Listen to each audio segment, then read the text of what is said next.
Světlo a prášek sám rozkládá nečistoty. Oxid titaničitý a světlo rovná se super čisté město.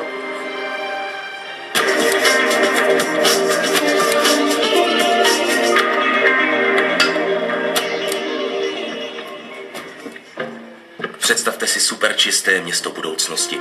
Povrchy veřejných budov, školy, nemocnice, kulturní i nákupní centra, celé obytné čtvrti, ale i průmyslové areály a povrchy všech vozovek jsou opatřeny speciálními hmotami a nátěry, které rozkládají škodlivé exhalace z provozu aut, průmyslu, dokonce nebezpečné bakterie a viry. Jedinečnou čistící schopnost těchto nátěrových hmot umožnil chemický proces zvaný fotokatalýza.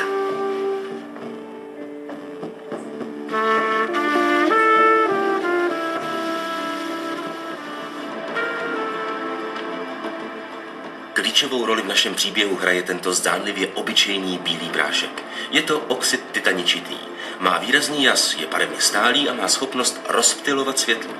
Pro tyto své vlastnosti se běžně používá jako titanová běloba do nátěrových hmot, jako barvivo v potravinářství, v keramice, do papíru, nebo jako účinná složka opalovacích krémů, kosmetiky a zubních past. Uplatňuje se i v medicíně, protože podporuje srůst kostí s implantáty, třeba umělých kloubů nebo zubů. Oxid titaničitý je chemicky stálý, levný a netoxický. Tento prášek však má neobyčejné vlastnosti. Tak zvláštní, že chemici tomu zpočátku nechtěli ani uvěřit. Všechno začalo v 60. letech minulého století. Nejprve na Technické univerzitě ve švýcarském Lausanne přišel profesor Michel Grätzel s teorií fotokatalýzy. Roku 1967 zpracovával na Tokijské univerzitě pod vedením profesora Kenichiho Hondy svou dizertační práci mladý chemik Akira Fujishima, který teorii fotokatalýzy ověřoval v praxi. Elektrodu z oxidu titaničitého umístěnou ve vodě vystavoval silnému světlu. Zjistil, že na elektrodě se začínají vyvíjet drobné bublinky kyslíku. Na druhé elektrodě z platiny pak vznikal vodík. Šlo tedy o rozklad vody. Když však světlo vypnul, vznik bublinek ustal. Fujishima tento jev nazval fotokatalýzou. Právě fotokatalytické reakce jsou přitom základem života na Zemi. Nejznámější z nich, fotosyntéza, využívá ohromné množství sluneční energie. Každoročně tak na naší planetě vzniká 170 miliard tun biomasy.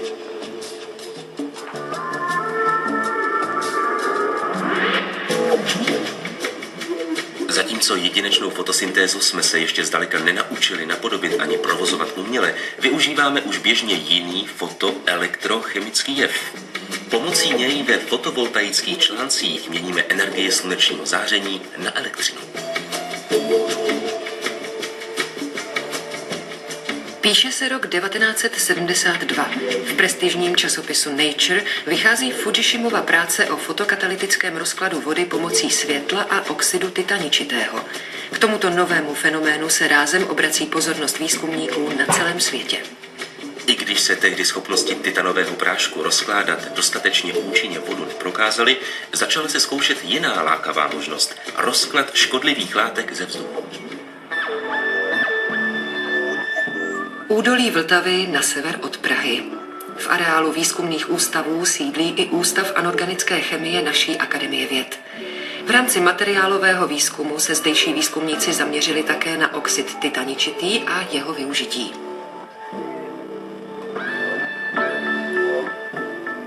Titan patří k nejrozšířenějším kovům zemské kůry. Jeho nejstabilnější sloučeninou je právě oxid titaničitý. Tento jemný bílý prášek se vyskytuje ve 3 formách. Jako rutyl se už dlouho vyrábí průmyslově a používá se jako kvalitní bílý pigment.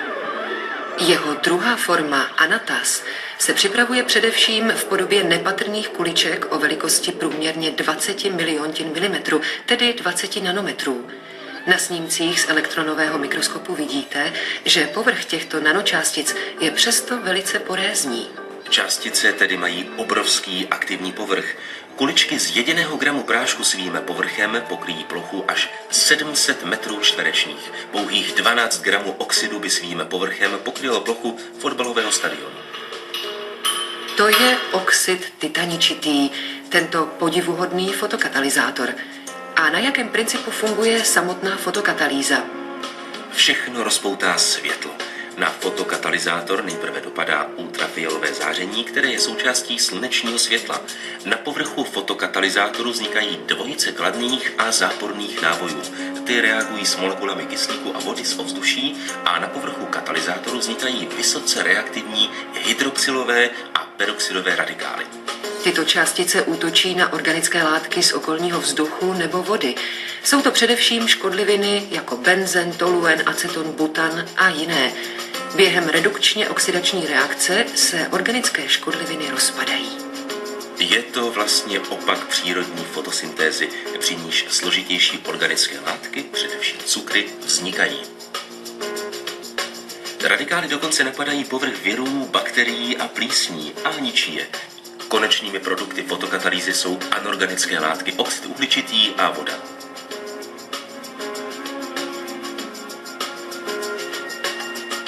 Po ruce tedy máme jedinečný prostředek k ničení škodlivých látek i mikrobů. Dokonce funguje i ve vodním prostředí čistíren odpadních vod. Nepotřebuje megawaty elektřiny, stačí mu pouhé denní světlo obsahující UV záření. Jak vzdálená je tedy vize našich čistých měst zítřka? I tentokrát se výzkum vydal cestou vojenských aplikací. Spojitost je překvapivě prostá.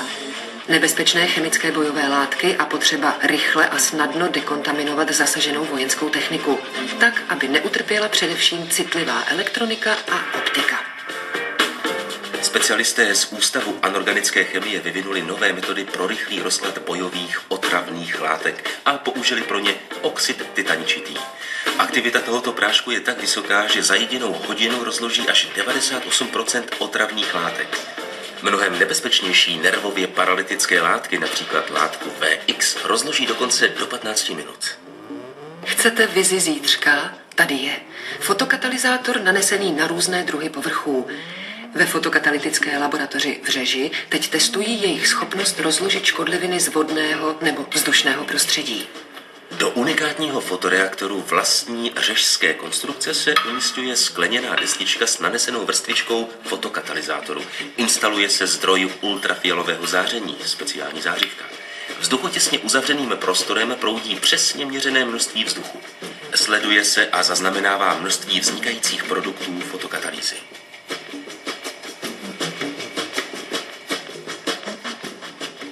Asi jen stěží postřehnete rozdíl v odstínu těchto prášků. Přesto je podstatný.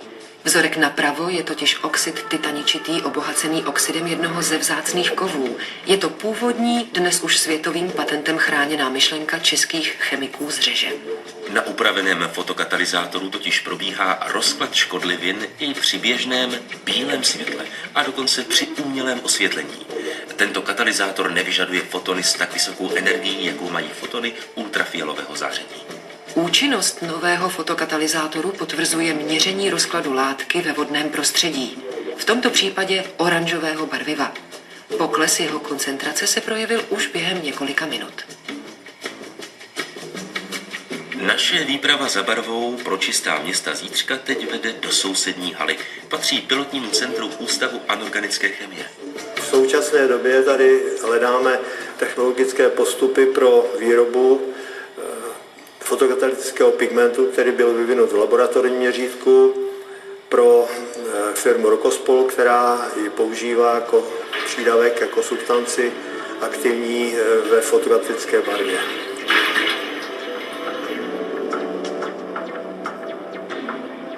První nátěrová hmota na světě, která fotokatalyticky rozkládá škodliviny za běžného viditelného světla, se zrodila a dnes už i vyrábí zde, v Kaňovicích, v půvabné kopcovité krajině nedaleko Zlína. Jak vlastně originální myšlenka na rozklad škodlivin pomocí světla dospěla až do praktické podoby nátěrové hmoty? Nemůžeme si dost dobře dovolit realizovat základní výzkum v podmínkách vlastní výrobní firmy. Proto jsme našli takovéto partnera v Akademii věd. Ovšem ani výrobce, který má přehled o výsledcích základního výzkumu a pozorně sleduje trendy ve svém oboru, to nemá snadné. V případě fotokatalyzátorů z nepatrných nanočástic to platilo obzvláště. nastává vlastně problém, jak tento prášek dostat do pojiva, aby nátěrová hmota měla ještě vlastnosti tak, jaké má mít. To znamená, že musí být otěrozdorná, musí krýt, musí být prodyšná, nesmí obsahovat žádné jiné chemikálie, které by vlastně rušily vlastnosti toho fotokatalyzátoru. Základní typ nátěrové hmoty, který dostal název Detoxicolor, prošel úspěšně testy a je už k dispozici pro aplikace, zatím však jen v interiérech. Specialisté Rokospolu společně s chemiky z Řeže nyní pokračují ve vývoji varianty pro vnější fasády i průhledného nástřiku na skla a skleněné fasády, pro nástřiky dopravního značení a povrchů vozovek a tak dále. Nová nátěrová hmota byla podrobena také testům ve specializované laboratoři Státního zdravotního ústavu. Vzorky nátěrů byly vystaveny působení mikroorganismů, kvasinkovitých hub, obecně známých jako plísně, a bakterií. Mezi nimi byly známé Escherichia coli i obávaný Staphylococcus aureus. Mikrobiologové zjišťovali, zda organismy na nátěru hynou anebo rostou. U téhleté barvy, kterou teď konkrétně testujeme, tak se ukázalo, že potlačuje růst těch mikroorganismů a že jsou vlastně zabity. Houba Aspergillus niger produkuje černý pigment, proto byla testovací plocha nejprve kontaminována houbou a teprve na ní se nanesl nátěr tak, aby měl zajištěn přístup světla. Nyní tedy pokračuje testování v tom, že se zkouší, jestli tedy ty mikroorganismy tam rostou nebo ne, nebo jestli ten nátěr je schopen omezit růst mikroorganismu a na jak dlouhou dobu. Zjistilo se také, že viry na aktivním povrchu fotokatalytických nátěrů ztrácejí schopnost množení v hostitelských buňkách. Pro tyto baktericidní účinky budou mít nátěrové hmoty jedinečné uplatnění v prostorách nemocnic, zdravotních středisek, škol, úřadů, veřejných umýváren a toalet.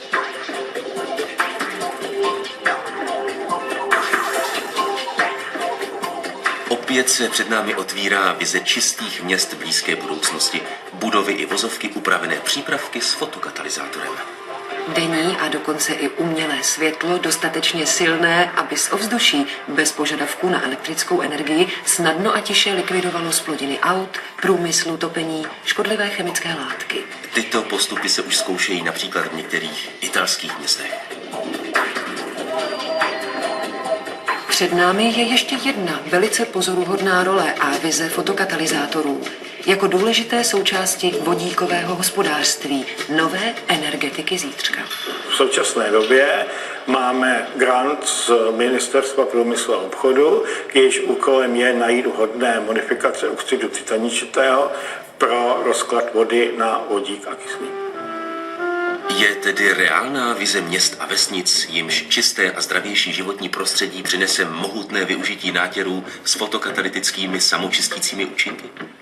Tady je předpověď specialisty z týmu Univerzity Tomáše Bati ve Zlíně, který se na vývoji fotokatalytických hmot podílí. Vzhledem na obrovské množství prací, které jsou publikovány a obrovské nasazení pracovního potenciálu ve vyspělých zemích, možno očekávat, že v průběhu 10-15 let tato otázka bude vyřešena i z ekonomického hlediska. Spousty aplikací a lákavá perspektiva konečně bezodpadového, ekologicky příznivého hospodářství. Technicky je to všechno uskutečnitelné už dnes.